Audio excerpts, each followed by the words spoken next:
Samurai Jack, episode 8. We're really getting up there, only 2 more episodes after that. It's really sad. I kind of hope that they would have stretched this out to 13 episodes. I think they really could have done it, but maybe they're trying to put more budget into fewer episodes, which I can appreciate. The episodes look great, they're directed fantastically. So moving on to episode 8, not a whole lot of progression in terms of the overarching story. So it's kind of a little bit of a in-between episode, because in episode 7 there is like a lot of like personal stuff that was happening in that episode. Really heavy episode. So it's nice to kind of draw back a little bit, take a little bit of a breather, and have somewhat of a filler episode with a little bit of character or character relationship development. So of course it opens when they're on this transport, and there's all these like tiger head guys, and they're all green and they're all really interesting looking. I like their look of them. But at any rate, it's really funny because they keep bumping into Jack and Ashi and pushing them closer to each other. And in this episode, at least, it's really shoving in the face of the audience like what is gonna happen basically. So there's a lot of like scary imagery in this episode with a lot of like humorous undertones throughout it.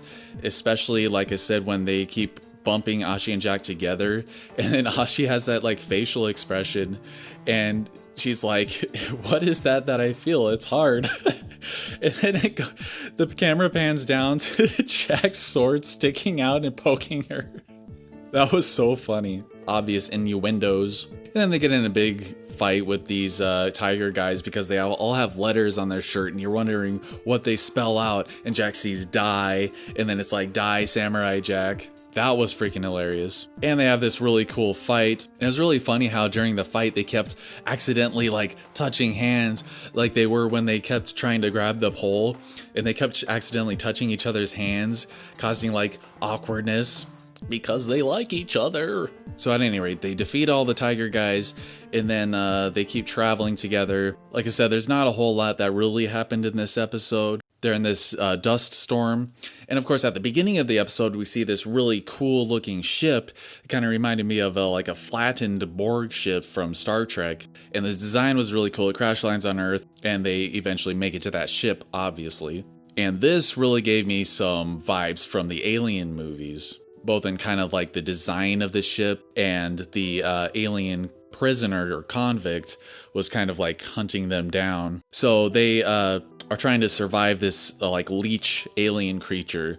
Ashi is a badass as usual, you know, throwing like the glass, doing a flip, grabbing the glass, throwing the glass at the leeches, and Jack's like slicing them all up with his sword. And then they find this weapon room, and like he finds this disc weapon thing that's like how they are supposed to stop this creature. And then Ashi's like smiling, and she finds like this double-edged blade and shield, and she's like, yeah, I'm ready to freaking throw down with this guy. And then Jack's like, yeah, I'm ready too, because he has no idea how to use this disc thing, and he's like too embarrassed to tell her. So they go to fight this thing, and he's like trying to tap the thing, trying to figure out how to work it. He's got like the facial expressions in this episode are hilarious. So they start fighting the thing, but he still can't figure out the thing. And he finally tells her, but during the battle, these leeches like jump all over her leaf costume and like eat away at it, and now she's like naked, and she steps out from her shield,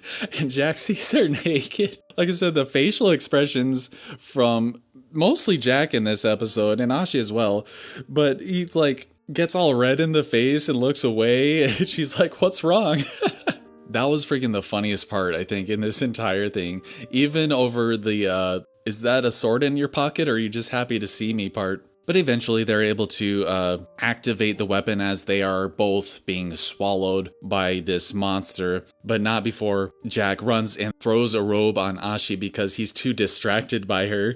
So she puts the robe on, that's pretty funny. And then he finally is able to activate the device, and they kiss in the end. So really weird, really funny stuff. No animation or anything, they're just there. And with like this old like Frank Sinatra or some old singer playing in the background. I forgot what song it was, but it was really wacky stuff for sure. Nice to kind of lighten the mood from the last really deep personal episode. This is kind of a segue episode. And I forgot to mention earlier when they were showing the ship in outer space, I thought it was the astronaut from season 1, Jack in Space, that he helps escape the planet. I really thought it was the astronauts. That would have been really funny too. But overall, I really enjoyed the episode. It was fun. I actually don't think it was as good as a lot of the other episodes, but the humor in it was really what saved it for me. If you like the review, go ahead and subscribe to the channel. There will be more reviews coming in the future, as well as other Samurai Jack videos. And if you'd like, you can definitely check out those other videos, and of course share them with your friends. And I will definitely see you in the future. Thanks for watching.